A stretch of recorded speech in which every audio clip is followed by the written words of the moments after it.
Hello everyone. आज हम जो अम्बेडकर द्वारा 5 जगत प्रणाली दी गई थी उसमें हम सेकंड डिस्कस करते हैं। हमने फर्स्ट डिस्कस कर लिया है इससे पहले वाली वीडियो में। इसमें मैं उसका लिंक दे दूँगी इसके सब्सक्रिप्शन में। किंगडम हमारा सेकंड है प्रोटिस्टा। निम्न में से कौन सा प्रोटिस्टा का लक्षण नहीं है?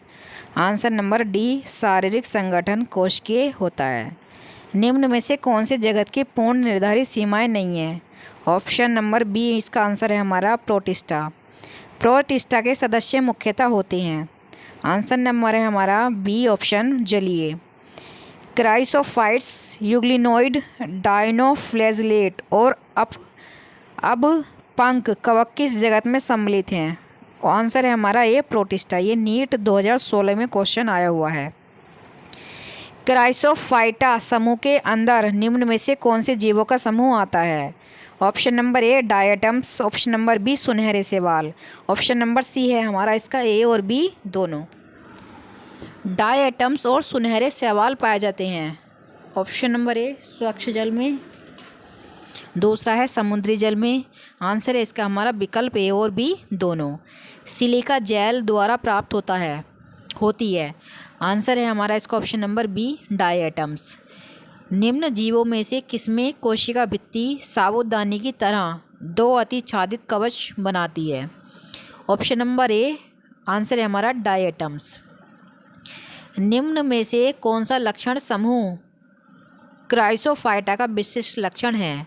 आंसर है हमारा सी, इनमें सिलिका के जमाव के कारण नष्ट नहीं होने वाली भित्ति होती है। डायटोमियस डायटमी मृदा सभी के उपयोग में लाई जाती है केवल एक को छोड़कर। ऑप्शन नंबर डी इसका आंसर है हमारा गोबर गैस के उत्पादन। क्राइसोफाइट्स हैं ऑप्शन नंबर ए प्लवकीय। गलत कथन को चुनिए। ऑप्शन नंबर ए आंसर है हमारा डायटम्स की भित्तियाँ आसानी से नष्ट हो जाती हैं। डायनोफ्लैजेलेट्स मुख्यतः डैश ए और डैश बी होते हैं। यहाँ ए और बी संबंधित है।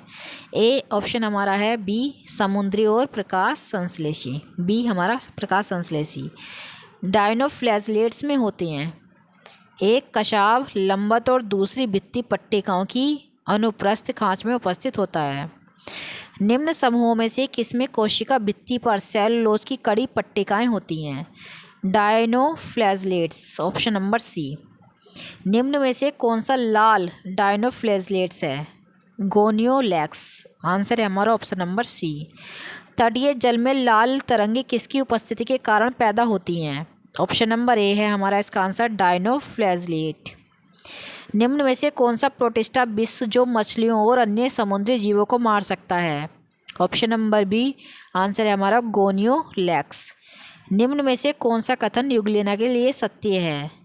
ऑप्शन नंबर ए इसका आंसर है हमारा यूग्लिनोइड में कसाव होते हैं। नीचे दिए गए चित्र द्वारा किस समूह के जीवों को दर्शाया गया है? ये हमारा ऑप्शन नंबर डी है यूग्लिनोइड्स। पादप सम पोषण उपस्थित होता है। ऑप्शन नंबर सी यूग्लिना में। अब पंख कवक होते हैं। आंसर नंबर सी मृतपोषी प्रोटिस्ट। अपवंक कवक को एक स्वतंत्र रहने वाली थैलस्काय कहलाती है। आंसर नंबर है हमारा ऑप्शन बी प्लाज्मोडियम।